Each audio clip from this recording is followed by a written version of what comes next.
నమస్తే, welcome to ఈహార్ TV. భారతీయ ధార్మిక విశ్వాసాలలో శక్తి పీఠాలకు అపారమైన ప్రాధాన్యం ఉంది. సతీదేవి శరీర భాగాలు భూమిపై పడిన చోట్లే ఈ శక్తి పీఠాలుగా ఏర్పడ్డాయి అని పురాణాలు చెబుతూ ఉన్నాయి. అలాంటి ప్రాచీన శక్తి పీఠాలలో అస్సాంలోని కామాఖ్య దేవాలయానికి ప్రత్యేక స్థానం ఉంది. ఈ స్థలం సతీదేవి యోని భాగం పడ్డ పవిత్ర భూమిగా చెబుతారు.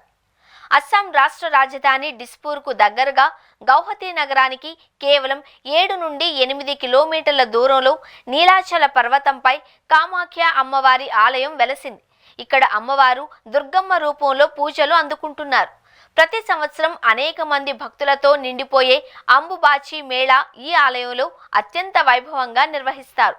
ఈ సంవత్సరం అంబుబాచి ఉత్సవాలు జూన్ 22న ప్రారంభమై జూన్ 26వ తేదీ వరకు జరగనున్నాయి. ఈ 4 రోజుల పాటు ఆలయ ద్వారాలు మూసివేస్తారు. ఈ 4 రోజులు అమ్మవారు విశ్రాంతి తీసుకుంటారు అని భక్తులు పూజలను నిలిపివేస్తారు. ఈ 3 రోజులను కామాఖ్యమాత ఋతుస్రావంలో ఉండే కాలంగా చెబుతారు. ఈ కాలంలో భక్తులు అమ్మవారిని ఆలయ గర్భగుడిలో దర్శించలేరు, కానీ ఆలయం చుట్టూ సేవలు చేయడం, స్మరణ చేయడం, తపస్సు చేయడం వంటివి కొనసాగుతాయి. ఈ 3 రోజుల పాటు బ్రహ్మపుత్ర నదిలోని నీళ్లు ఎర్రగా మారుతాయని స్థానికులు చెబుతారు. ఇది అమ్మవారి ఋతుస్రావాన్ని ప్రతిబింబించే ప్రకృతి సంకేతంగా భావిస్తారు. ఈ ఉత్సవ కాలంలో భక్తులకు 2 ప్రత్యేక ప్రసాదాలు అందిస్తారు. అంగోడక్ ఈ ప్రసాదం పవిత్రమైన నీరు, అమ్మవారి శరీరాన్ని తాకినదిగా భావిస్తారు. అంబుబాచి వస్త్రం ఇది ఎర్రని వస్త్రం. రజస్వల కాలంలో అమ్మవారి యోని భాగాన్ని కప్పేందుకు ఉపయోగించినదిగా నమ్ముతారు.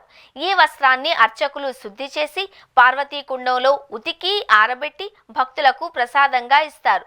దీనిని పొందాలి అని అనేక మంది పోటీ పడతారు. అంబుబాచి అనే పదానికి అర్థం నీటితో సంభాషణ. వర్షాకాలం ప్రారంభంలో భూమి శక్తిని పునరుత్పత్తి చేయడానికి సిద్ధమవుతుంది అని భావిస్తూ ఈ వేడుక జరుపుకుంటారు. వ్యవసాయ పనులు ఈ రోజులలో నిలిపివేయడం, పవిత్రత రీత్యా శుద్ధి కార్యక్రమాలపై దృష్టి పెట్టడం వంటి విశేషాలు ఇందులో భాగంగా ఉంటాయి. 4వ రోజు అమ్మవారి దర్శనం ప్రారంభమవుతుంది. కామాఖ్య దేవాలయం తాంత్రిక విద్యలకు కీలక కేంద్రంగా ప్రసిద్ధి చెందింది. అఘోరాలు, సాధువులు, తంత్ర శాస్త్రాధిపతులు దేశం నలుమూలల నుంచి ఈ మేళాలో పాల్గొంటారు. అంబుబాచి సమయం తాంత్రికులకు సాధనలో అత్యంత శుభశక్తి కలిగిన క్షణాలుగా పరిగణించబడుతుంది.